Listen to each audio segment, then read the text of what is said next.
Welcome, peepers. This is Jeepers, and let's just barge right into this one, shall we?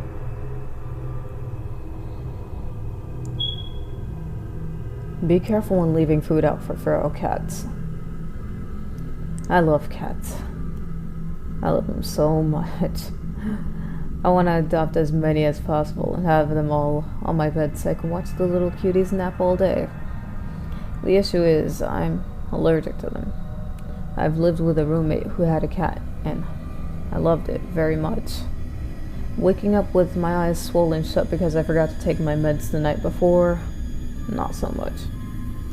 Sadly, my dream of having a furry friend got put off until I could get my life in order. I figured if I could get into routine, I could easily add taking pills onto it, so I could adopt a cat. I moved out of that apartment with my old college roommate into a condo my uncle wanted to sell. The condo had these electric baseboard heaters that I think were a fire hazard, and so did my uncle. He couldn't live with himself if he sold that place, and it ended up burning down afterwards because he didn't replace the heaters. But to put in a different system cost a lot, more than he can afford.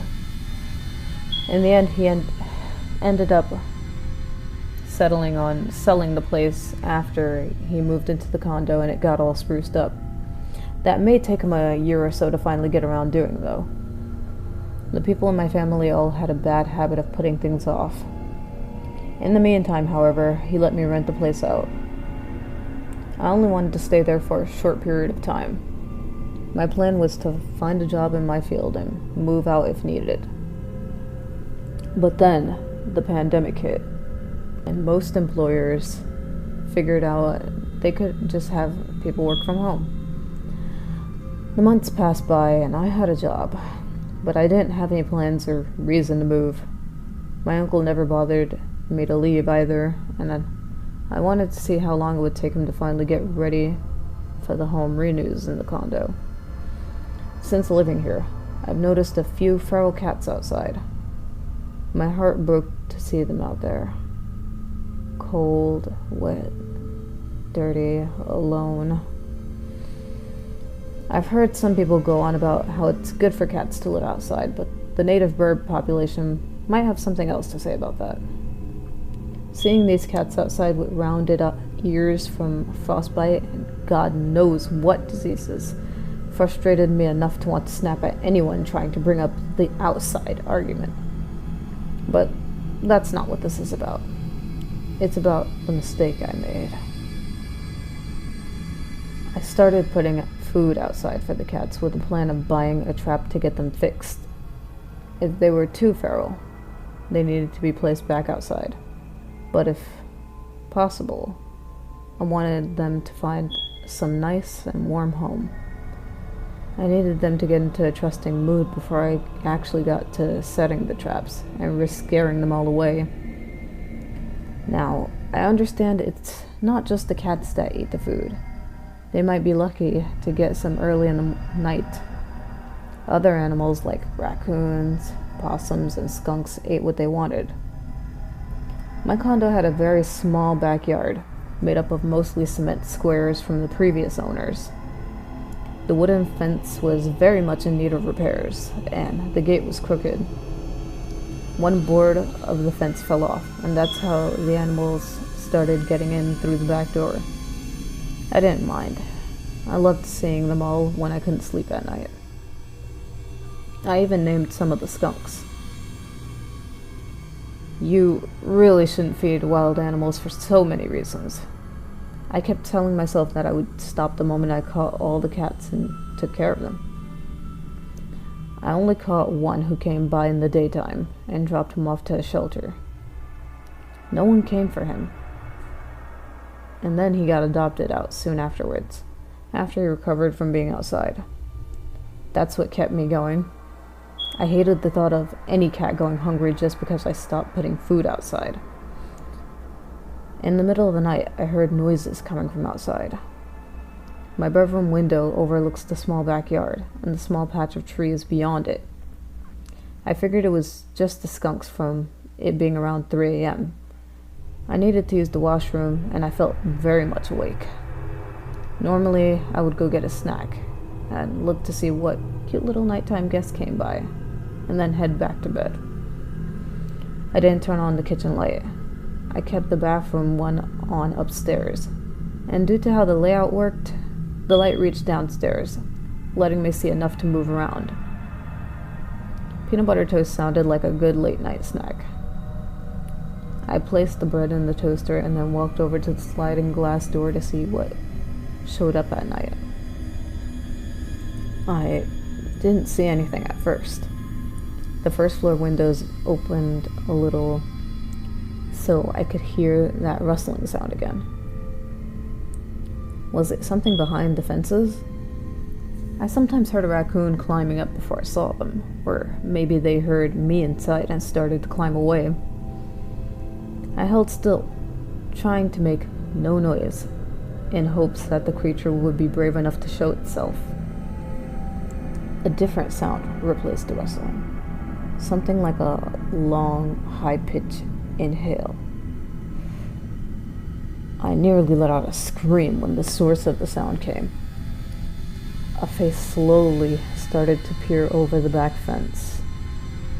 Like a nightmare, that pale face kept rising upwards until it was a few feet over the top of the worn-down wooden fence. This had to be a prank. That fence was at least 6 feet tall, and the face stood 4 feet above it. The face wasn't natural in any way. It looked impossibly long and stretched out. If I wasn't so startled, I might have thought it was a bit funny in a gruesome way. The head on the long neck moved forwards, and I jumped when a sound came from inside my house. Just the toaster. The damn thing nearly gave me a heart attack. When I looked back, that pale, naked thing started to climb over the fence while still making that horrible, sharp sound. The eyes, dark and pulled downwards along with all the other facial features. I didn't stay long enough to try and figure out if this thing even had a gender. I turned to run back towards the front door and tripped over the table I found in the trash I'd been meaning to fix up. The long creature already at the back door. By the time I got to my feet, shin throbbing in pain, it smashed the back door with its massively long hands. People do really stupid things when they're scared to death. With the table in my way and the creature so close, I didn't run to the safety outside, but instead I ran upstairs. I felt fingertips brush against the base of my shirt. So I ran, nearly falling forwards up the stairs. I only looked back the moment I got inside the bathroom to see that thing's pale outline standing at the bottom of the stairs, face showing a smile that could stop anyone's heart. It reached out a hand, the arm so long it nearly cleared the entire length of the stairs and the bathroom door. I shut it hard with a very loud scream. The bathroom was the only thing in the house with a lock. I didn't think it would hold. The handle moved slightly, then harder. I didn't know how long that thing wiggled the handle and banged on the door trying to get inside. I didn't even have any weapons besides some cleaning chemicals. Finally, the sound stopped. There wasn't a window in the bathroom, so I didn't know how long I sat on the floor, cowering in fear. I left my phone on the kitchen counter to charge the night before.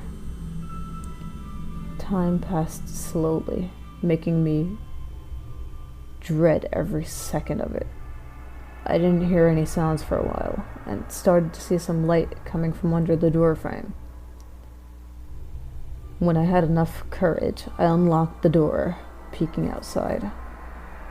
Seeing no sign of the monster, I carefully went downstairs, my entire body trembling. The window was still broken, but nothing else was touched besides a torn open bag of dried cat food scattered on the ground. I pressed against the wall, trying to get my phone. I kept my recycling bins at the end of the kitchen counter. My kitchen and living room were the same room, but with one long counter that divides them. I got closer and noticed that the empty, week-old cans of wet cat food from the bins had been placed on the counter in a stack. I'd stopped buying it because it cost so much and thought I could get more dry food for less. On a flyer, someone written one word in dirt from outside in long, thin letters as if the words were written from a fingertip. More. I called the police, fixed the back glass door, and set up cameras for the outside. My uncle was just happy I was safe from whoever broke in. I could never tell them the real truth. I just said a crazy, naked, tall, homeless guy broke in the back door, and I hid in the bathroom until he left. My uncle offered to let me stay with him, but I didn't want to burden someone else with the creature I'd attracted by putting wet canned food outside.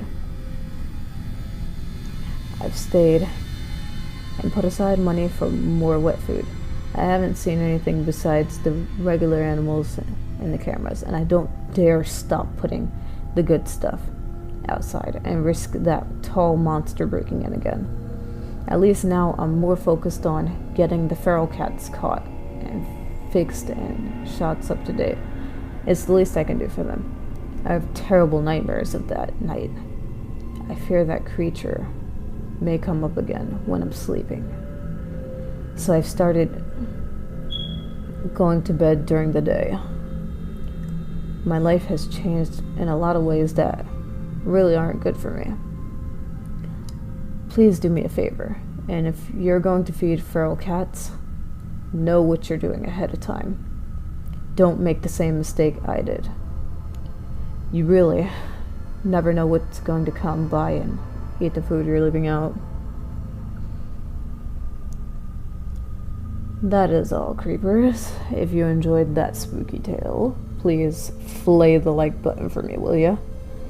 Stay safe, don't stay out too late, and don't be a meanie, because that makes you a weenie. Good day. Whitlock's out. My voice is fucked.